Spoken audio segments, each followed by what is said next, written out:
My fiancée called my work not a real job. She said it to my face, while live streaming to her 20,000 followers, in the house I paid for. She was laughing. So, I sold the house while she was on her next business trip to Miami. I guess my not real job paid for that too. My name is Alex. I'm 31. For the past 5 years, I've been a senior software developer. I work remotely, 100% from home. It's a stressful, high-demand job, but it pays very, very well. I'm the guy who lives in sweatpants, drinks coffee all day, and stares at 3 monitors. My fiancée, Chloe, is 28. She is a full-time lifestyle influencer. When we met 4 years ago, she was a part-time receptionist with a small Instagram following. I thought her hobby was cute. I encouraged her. Then, we moved in together. And by we, I mean, out the 20% down payment on a beautiful 4-bedroom house. My name is the only one on the mortgage. My name is on the deed. I paid for the furniture. I paid for the car. She drives a white Lexus SUV, which is basically her mobile content studio. Over the last 2 years, I've watched her hobby become her entire personality. Her job consists of unboxing packages, filming, get ready with me videos, and going to brunch. And here's the kicker, she makes almost no money. She gets a lot of free products, but her actual income, after you subtract the products she buys to look successful, is almost nothing. My real job pays the mortgage, the car note, the insurance, the utilities, the groceries, and for the last 6 months, the $3,000 a month balance on her credit card. I was a fool, I know. I thought I was supporting her dream. The disrespect started small. It was little comments like, must be nice to just play on your computer all day, or she'd get mad if I couldn't go to a PM weekday brunch with her, saying, can't you just take a break? It's not like you have a boss. I do have a boss, and project managers, and deadlines that can cost the company millions if I miss them. I tried to explain this. She would just smile, pat my head, and say, okay, honey. Well, I'm going out to do real work. The real work, by the way, was usually getting her nails done and tagging the salon for a 10% discount. The breaking point happened last Tuesday. My parents were coming over for dinner. It was the first time they were visiting the new house, and I was excited. I got off work at PM, went straight to the kitchen, and started cooking a massive dinner. Chloe was in the living room, which she had converted into her studio. Ring lights everywhere, white fluffy rugs, piles of boxes from brands, and she was on a live stream. I was trying to do 3 things at once: cook, set the table, and tidy the living room, which was a mess of her stuff. My parents were going to be there in 30 minutes. I walked over to her. I kept my voice low so her stream couldn't hear me. Hey, Chloe, can you please give me a hand? My parents are almost here. We need to clear all these boxes. She didn't look at me. She just smiled at her phone. Not right now, babe. I'm live. Can't you see I'm working? I was starting to get stressed. I know, but this will only take 5 minutes. They're your boxes. She finally muted her mic and turned to me. The smile was gone. Her face was pure annoyance. Alex, what is your problem? I am live with my followers. This is how I pay for, well, for all my things. I just snapped. Your things? Chloe, I pay for this entire house. I pay for everything. I need 5 minutes of your time before my parents get here. And that's when she did it. She unmuted her mic, laughed, and looked right at her phone. Oh my God, you guys. Alex is having a total meltdown because I asked him to take a break from his little computer game. I was frozen. She looked at me, not at the phone, at me, and with a cold, dismissive smirk, she said, sorry, I can't. I'm busy with my actual job. Why don't you do it? It's not like you've been doing real work all day anyway. The blood just drained from my face. All I could hear was the fake, high-pitched bye she gave to her followers as she ended the stream. She stood up, grabbed her purse, and walked past me. I'm going to go get changed. Try not to have a panic attack over a few boxes. I didn't say a word. I just stood there in the quiet living room, and in that moment, something in my brain just clicked. It was the sound of a 4-year relationship ending. I heard her upstairs, running the shower, singing. I looked at the mess, and I just said, out loud, to the empty room, you're right. I turned around, went back to the kitchen, and finished making dinner. My parents came over. I was quiet, but polite. Chloe came down, charmed them, and acted like the perfect host. She didn't lift a finger to help with the dishes. After they left, she complained she was exhausted and went to bed. I stayed up. I went to my office, and I started to work. Not real job.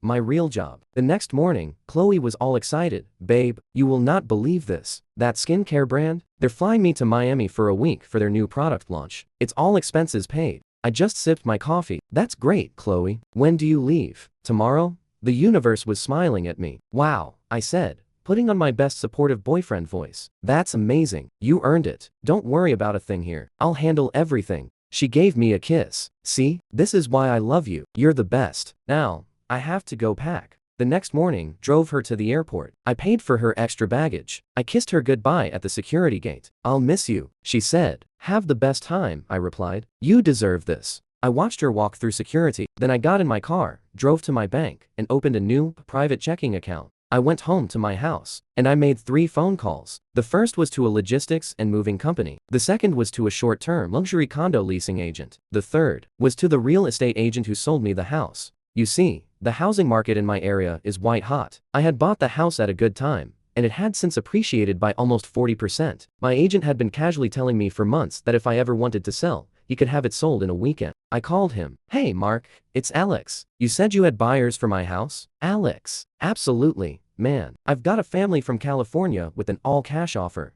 50,000 over asking. But I thought you and Chloe were settled?" "Plans changed. If you can get me that all-cash offer, close in 5 days, the house is yours." He was silent for a second. "Are you serious?" "100%. I'll have the paperwork message to you in an hour." The next 5 days were a blur. The moving company came and packed everything. My clothes, my computers, my furniture, the TV, the pots and pans, the towels, the bed. I left Chloe exactly what she had contributed to the house, which meant I left her the cheap IKEA desk in her studio. I left her the fluffy white rug, which was stained with self-tanner. I left her mountains of free Parbox crap. And I left her the guest room bed. I had it all moved into a new 2-bedroom luxury condo downtown, the kind with a doorman and a rooftop pool. I set up my new office, plugged in my computers. Then I logged into my bank account. I transferred 95% of the money from our joint account, which was really just my paycheck account, into my new private one. I left $500 in it. I logged into the credit card portal. I paid off the $300 balance on her card. And then I reported the card as lost stolen